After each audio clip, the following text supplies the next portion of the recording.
Dalam film Wakanda Forever, sequel keduanya Black Panther, negara Wakanda yang memiliki logam vibranium membuat Wakanda menjadi negara superpower. Namun Wakanda tidak menjadi hegemoni kekuatan untuk mengakali negara lain. Wakanda tidak menyedot kekayaan negara lain. Namun Wakanda menjadi pendulum kedamaian dunia. Dalam sidang PBB versi Marvel, Wakanda tidak mau membagikan vibraniumnya ke negara lain karena tidak percaya pada pimpinan banyak negara yang akan bias. Suatu hari, Wakanda mendapat tantangan dari kaum di sebuah wilayah yang tinggal di bawah laut. Semacam kaum Atlantis atau Wakanda air kali ya, yang juga punya vibranium. Wilayah Kukulkan itu awalnya berkonflik dengan Wakanda, namun akhirnya memilih menjadi aliansi dengan Wakanda, yang membuat keduanya adalah kesatuan terkuat di dunia, namun bukan hegemoni. Cerita di awal mungkin hanya fiksi, namun konsep New Mind pada saat Wakanda beneran yang nanti akan berkuasa bukan lagi pemimpin egois seperti Killmonger yang dikalahkan T'Challa. Namun sayangnya T'Challa adalah pemimpin yang terlalu modis, terlalu noble, terlalu mulia.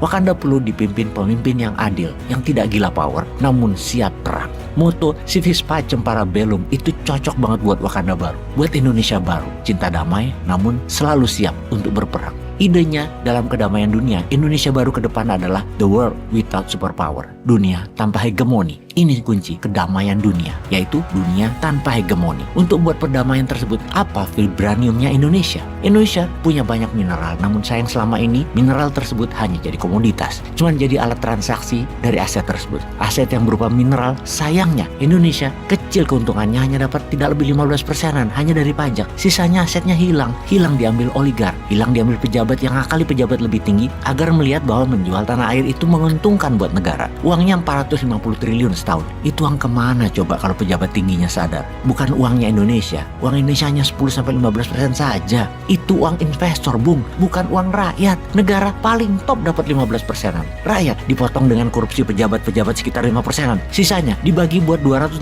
juta rakyat. Ya tinggal angin. Maka tinggal thorium, harta yang belum bisa dimainkan pejabat, juga karena dunia belum mau memanfaatkan thorium sebagai mineralnya, pindah ke negara hegemoni. Secara teknologi Indonesia siap, secara dana dengan printing money buat listrik nuklir tenaga thorium juga siap. Jangan bilang teknologinya nggak ada, nyali aja yang dibutuhkan sekarang. Thorium 1 kilo itu sama dengan 1000 tonnya batu bara. Maka cadangan thorium Indonesia bisa menghidupkan listrik Indonesia lebih dari 1000 tahun dengan biaya 1/4 dari yang sekarang, yang akan membuat manufaktur, pabrik, mesin industri dibangun di Indonesia. Harga kos listriknya 1/4 dibanding Tiongkok. Jadi Indonesia harus segera membangun listrik tenaga thorium, di mana pembangkit listrik thorium lebih efisien dibanding batu bara dan uranium sekalipun. Kalkulasinya, untuk menghasilkan 1000 megawatt atau 1 gigawatt per tahun diperlukan batu bara sebesar 3,5-4 juta ton. Sedang uranium diperlukan 200-250 ton. Sementara kalau menggunakan thorium, menghasilkan kapasitas produksi listrik tersebut 1 gigawatt hanya perlu 7 ton untuk menghasilkan 1000 megawatt tersebut dalam setahun. Kalau Indonesia saat ini memiliki 74.000 megawatt atau 74 gigawatt, yang idealnya Indonesia itu perlu 200 gigawatt, dan di tahun 2045 perlu 500 gigawatt, maka setahun Indonesia hanya perlu 3.500 ton thorium. Jadi 250.000 ton bisa untuk 71.000 tahun. Oke, kita lanjut ya tentang sisi teknis. Thorium merupakan hasil pemurnian dari timah, monasit, titanium, dan zirkon. Bila thorium dimanfaatkan, maka hal ini sekaligus menjadi implementasi paradigma waste to energy. Secara data, sumber daya thorium di Indonesia adalah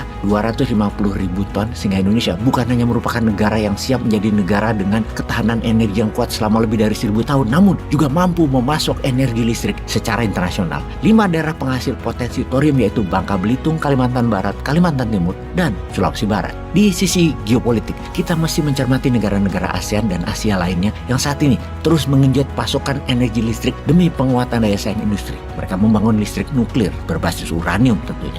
Saat ini Tiongkok sudah mengoperasikan 32 unit PLTN dan sedang membangun 22 unit lagi PLTN. Negara berkembang lainnya seperti Bangladesh, Vietnam, Malaysia, Uni Emirat Arab, Saudi, Yordan, dan Kuwait telah memulai perencanaan membangun listrik tenaga nuklir. Vietnam sudah mulai membangun PLTN yang akan beroperasi tahun 2023 ini, dan Bangladesh sedang membangun PLTN yang diharapkan beroperasi 2024. Malaysia memiliki roadmap yang mulai membangun pembangkit nuklir di tahun 2030. Apa roadmap Indonesia 2045? Ngabisin anggaran doang?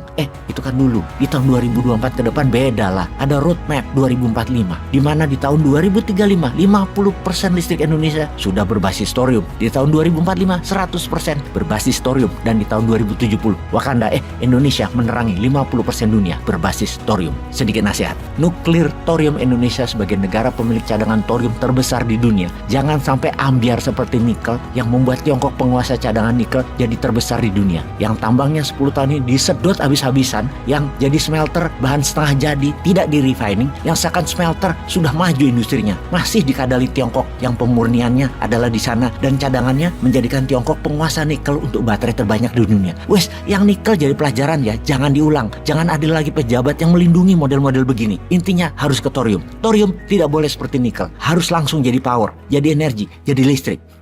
Peace.